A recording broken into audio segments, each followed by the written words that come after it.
আলহামদুলিল্লাহ। উস্তাদজি সহ সকল হযরতগণ সকলের প্রতি আমার আন্তরিক সালাম। আসসালামু আলাইকুম ওয়া রাহমাতুল্লাহ।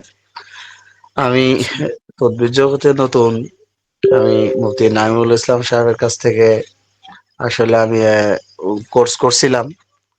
তো আগাগোড়া যতটুকু বুঝছি, আমি তো কাজ করি নাই, তবে আমি যতটুকু জানি যে কোর্স করার আগেই আমার ফ্যামিলিতে অসুবিধা ছিল।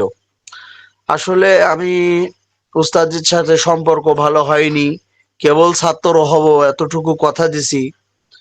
তো উনি যে পরিমাণ নেগরানি করছেন আমাকে, যেভাবে আমাকে আমল দিয়ে হোক, তারপরে কল করে হোক, সুবিধা অসুবিধা জেনে হোক, যেভাবে দেখলেন, তাও অবশ্যই আমার এই ক্লাসের ভিতরে এক সহপাঠী ভাই বলছিলেন যে বাবা, তা আসলে একটা বাবা যেরকম সন্তানকে দেখে রাখে, উস্তাদের ভিতরে এই সিফাতটা আমি পেয়েছি।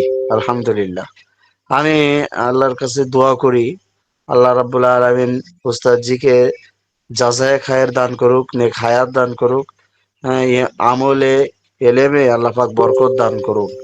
এবং উস্তাদজি যে বিষয়টা এখন ধরে রাখছেন, এই ব্যাচগুলো, উস্তাদজির ব্যাচ বড় যতই হোক না কেন, উস্তাদজি সেই ছাত্র, সেই কাছের ছাত্র করে সকল ব্যাচের সকল ছাত্রদের ঠিক এভাবেই যেন গড়ে নিতে পারেন, সেই তৌফিক, সেই ধৈর্য, সেই মেধা, সেই হিকমা আল্লাহ রাব্বুল আলামিন তাকে দান করুক। আমিন।